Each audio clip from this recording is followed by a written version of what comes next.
चलिए बात करते हैं हिंदुस्तान एरोनॉटिक यानी कि एचएएल की। कंपनी के क्वार्टर वन के रिजल्ट आज हमको देखने को मिलने वाले हैं, लेकिन अभी अगर आप नोटिस करोगे तो आपको देखने को मिलेगा लगभग 2.5% का डाउनफॉल आज एचएएल के अंदर हो रहा है। यानी मार्केट में अभी एचएएल नीचे चलता हुआ नजर आ रहा है। तो इस बात से लेकर इन्वेस्टर काफी ज्यादा सावधान है और कंपनी के क्वार्टरली रिजल्ट कैसे आने वाले हैं इस चीज को लेकर भी काफी चिंतित है।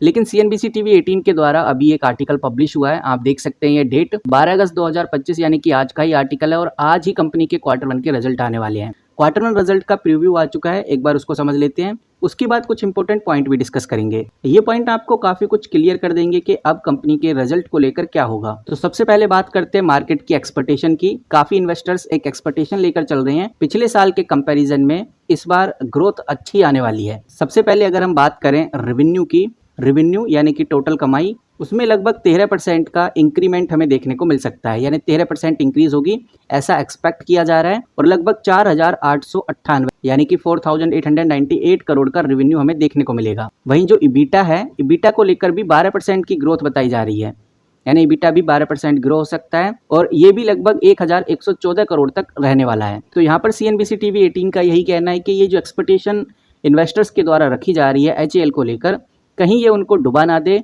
तो उसके लिए हम एक बार ये समझते हैं कि इन्वेस्टर्स को ऐसा क्यों लग रहा है कि रेवेन्यू लगभग 13% के आसपास बढ़ेगा और इबिटा लगभग 12% के आसपास इस क्वार्टर में बढ़ने वाला है। तो इसके पीछे गाइज बात हो रही है ऑर्डर बुक को लेकर। बिल्कुल सही सुन रहे हो गाइज, कंपनी का अगर आप ऑर्डर बुक देखोगे तो लगभग 2.5 लाख करोड़ से बढ़कर 2.6 लाख करोड़ के आसपास आ चुका है। और इतना ही नहीं, जो ये ROH है इसको लेकर भी बड़ी बातें हो रही हैं।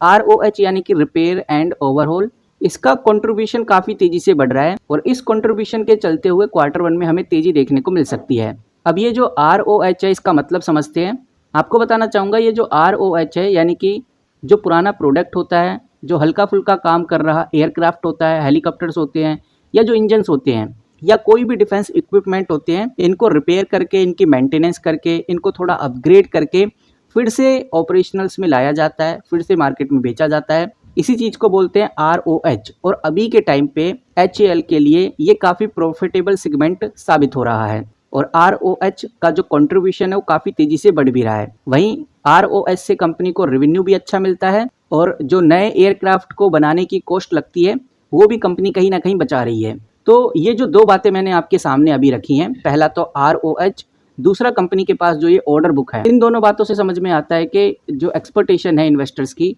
क्वार्टर वन को लेकर वो काफी पॉजिटिव है। लेकिन अगर हम इबिटा मार्जिन की बात करें तो इबिटा मार्जिन थोड़ा गिर सकता है और ये चीज हमें इधर बताई भी जा रही है कि लगभग 22.75% के आसपास हमें इबिटा मार्जिन देखने को मिलेगा, जो पिछले साल से 0.11% डाउन रहेगा और नेट प्रॉफिट में भी लगभग 15% के आसपास की हमें गिरावट देखने को मिल सकती है। नेट प्रॉफिट 1218 करोड़ तक जाता हुआ नजर आ सकता है। बट जो अदर इनकम है उससे कंपनी को थोड़ा सपोर्ट मिलेगा और अदर इनकम इस बार हमें हाई देखने को मिलेगी। तो ये क्वार्टरली रिजल्ट का जो प्रीव्यू है CNBC TV 18 ने पब्लिक कर दिया है, तो मुझे लगा क्यों नहीं आपके साथ शेयर करना चाहिए। और इस प्रीव्यू से एक बात समझ में आ रही है कि कंपनी के रिजल्ट अच्छे आने वाले हैं और जब तक आप ये वीडियो देख रहे हैं हो सकता है कि क्वार्टरली रिजल्ट आ भी गए हों और आपने देख भी लिए हों। अगर आपने देख लिया तो कमेंट बॉक्स में जरूर बताइए कि क्या वाकई में ये जो क्वार्टर वन का रिजल्ट का प्रीव्यू CNBC TV द्वारा पब्लिश किया गया इसमें कितनी सच्चाई है। अब यहाँ पर जैसा मैंने अभी आपको बताया कि भाई कंपनी का जो इबिटा है और जो नेट प्रॉफिट है, और यहाँ पर जो अभी मैंने आपको बताया कि कंपनी का जो इबिटा है और जो नेट प्रॉफिट है,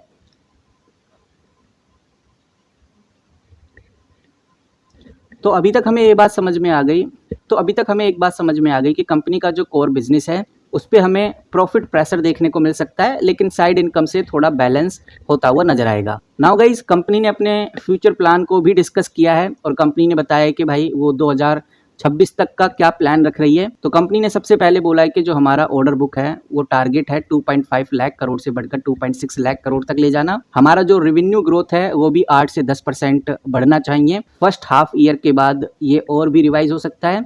और जो ये 12 LCA MK-1A एयरक्राफ्ट है इसकी डिलीवरी भी इस साल तक हो जानी चाहिए, ऐसा कंपनी टारगेट लेकर चल रही है। वहीं कंपनी ने बताया कि कंपनी का जो इबिटा मार्जिन है लॉन्ग टर्म में आने वाले 4 सालों में 31% तक ग्रोथ होता हुआ नजर आएगा। तो ओवरऑल मार्केट की जो एक्सपेक्टेशन है HAL को लेकर एक बात समझ में आ गई। रेवेन्यू और ऑपरेशंस तो ठीक ठाक दिखा रहा है, लेकिन जो मार्जिन्स हैं और जो प्रॉफिट्स हैं उनमें थोड़े प्रेशर हमें देखने को मिल सकता है। इसीलिए रिजल्ट से पहले आप एक चीज़ देख भी पा रहे हैं कि आज HAL यानी कि हिंदुस्तान एरोनॉटिक लिमिटेड 2.39% नीचे गिरता हुआ नजर आ रहा है। बाकी मैं आ चुका हूँ NSE की वेबसाइट पे, मैंने इधर भी HAL खोला हुआ है। अब यहाँ पर आप देखिए जो सेल क्वांटिटी है लगभग 1,17,000 करोड़ की है और जो बाय क्वांटिटी है वो सीधा 1 लाख की है।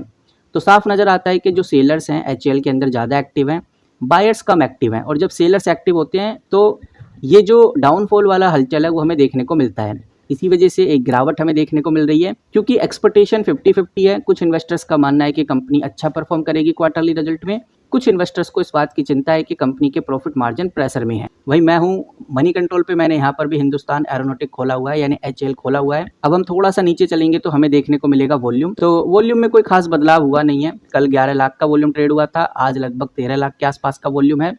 तो वॉल्यूम वही है 11-12 लाख का। ऊपर से ये जो कंपनी है इसका प्राइस 4,000 रुपए के आसपास है, तो ज़्यादा वॉल्यूम इस वजह से हमें देखने को भी नहीं मिलता। लेकिन जो भी वॉल्यूम हमें देखने को मिल रहा है अभी के टाइम पे वो दिखा रहा है कि हाँ आज वॉल्यूम इंक्रीज हुआ है, और ये होना भी था क्योंकि कंपनी के क्वार्टरली रिजल्ट आज आने वाले हैं। लेकिन उस हिसाब का वॉल्यूम देखने को नहीं मिल रहा जितना लोग एक्सपेक्ट कर रहे थे कि हाँ कंपनी के क्वार्टरली रिजल्ट के बाद अच्छी खासा वॉल्यूम हमें देखने को मिलेगा। बाकी सब कुछ हमने जाना ही है, तो एक बार कंपनी के इंपॉर्टेंट रेशोज पे भी नजर डाल ही लेते हैं। अभी के टाइम पे कंपनी का मार्केट कैप 2,91,000 करोड़ के आसपास चला गया है। एक बहुत बड़ी कंपनी हो गई है, 3 लाख करोड़ के आसपास की कंपनी हो गई है। लेकिन कंपनी का PE देखेंगे तो 34 ही है।